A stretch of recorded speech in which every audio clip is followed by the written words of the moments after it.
जब एक ही फिल्म बार बार हेडलाइंस बनाने लगे लेकिन थिएटर तक कभी नहीं पहुंचे तो समझ लीजिए कि उसे डेवलपमेंट हेल की परमानेंट रेजिडेंसी मिल चुकी है।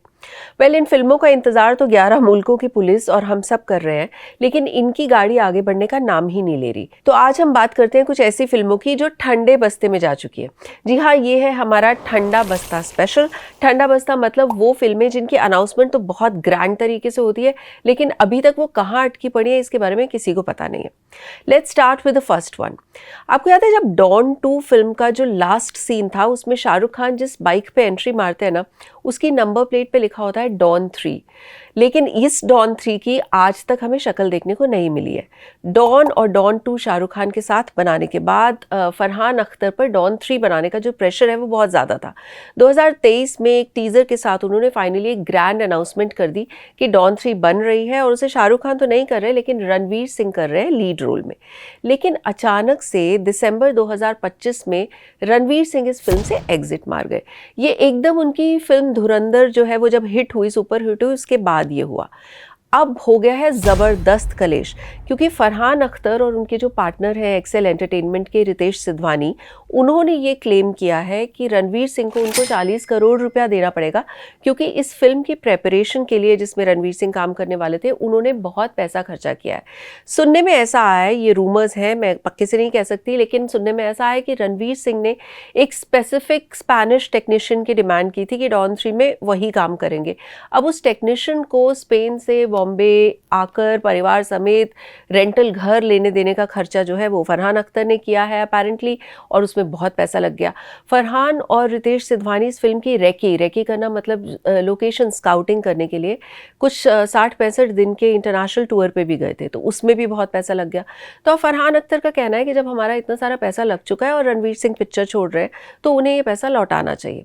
रणवीर सिंह का हाउएवर ये कहना है कि जब मैंने एक भी दिन की शूट नहीं की तो मैं किस बात के पैसे दूं।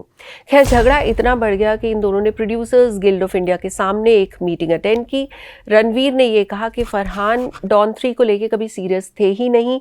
जब उनका करियर अच्छा नहीं चल रहा था तो फरहान इस फिल्म को टालते जा रहे थे। उन्होंने ये भी क्लेम किया है कि फरहान तो उनको बिना बताए ये पिक्चर ऋतिक रोशन के पास लेके चले गए थे, जिसे ऋतिक रोशन ने डिनाई किया है।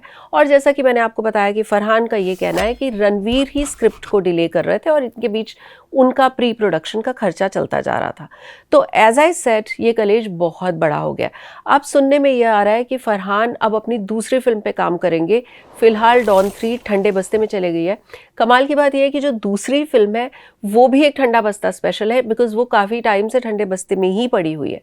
मैं बात कर रही हूँ जी ले ज़रा की, जिसे फरहान अख्तर डायरेक्ट और प्रोड्यूस दोनों कर रहे हैं।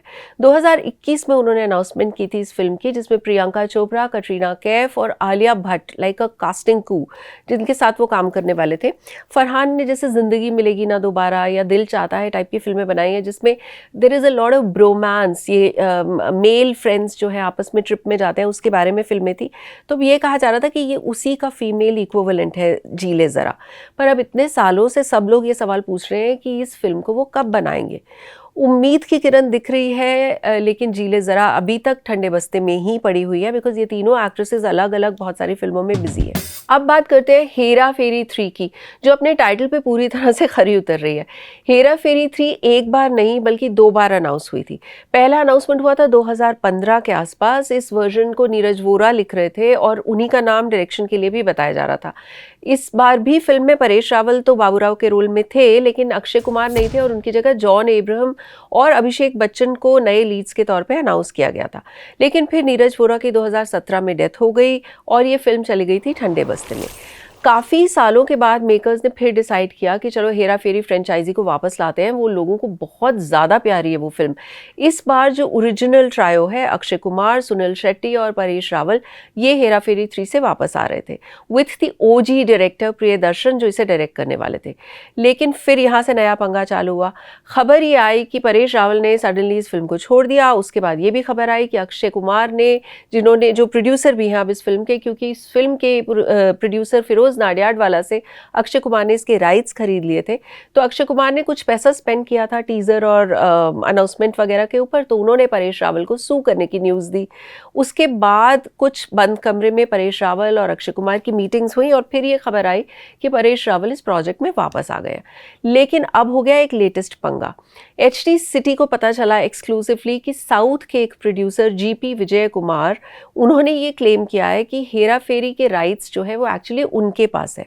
उन्होंने ये rights original Malayalam film Ramaji Rao, जिस पे हेरा फेरी 1 बनी थी, उनके प्रोड्यूसर्स से खरीदे थे और उनसे खरीदे थे फिरोज नाडियाडवाला ने, लेकिन वो राइट्स सिर्फ हेरा फेरी का एक वर्जन बनाने के थे। उसके बाद फिरोज नाडियाडवाला ने राइट्स ना होते हुए भी अपेरेंटली वर्जन 2 बना लिया, लेकिन अब जब उन्होंने वर्जन 3 बनाने की बात की तो ये जीपी विजय कुमार पहुंच गए मद्रास हाई कोर्ट। इनका कहना है कि जो राइट्स फिरोज नाडियाडवाला के पास है ही नहीं, वो उसे अक्षय कुमार को कैसे बेच सकते हैं।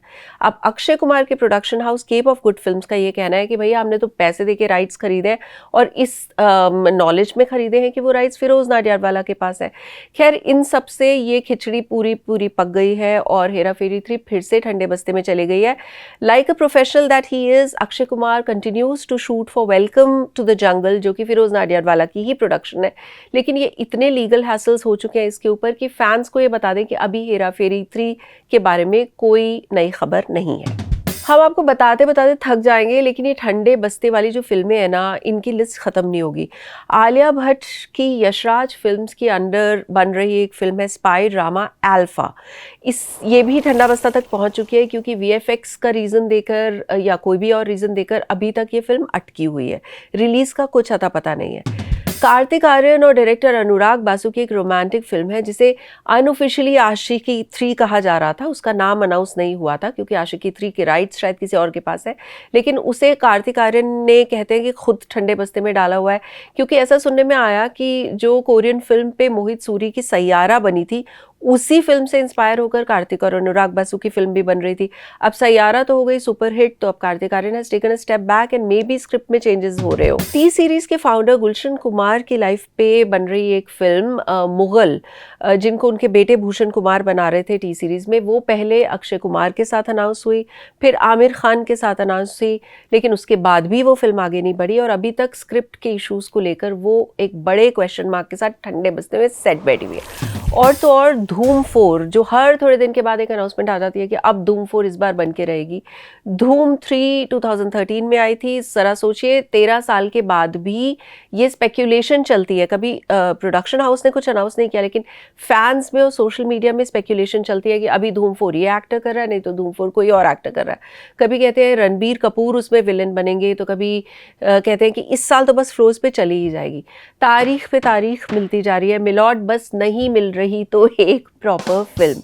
ये सारी कहानियों का एक कॉमन थ्रेड ये है कि फिल्मों की दुनिया जो है ना, उसमें आइडिया होना काफ़ी नहीं होता, उस आइडिया को ज़मीन पे उतारना जो है ना, वो असली जंग होती है।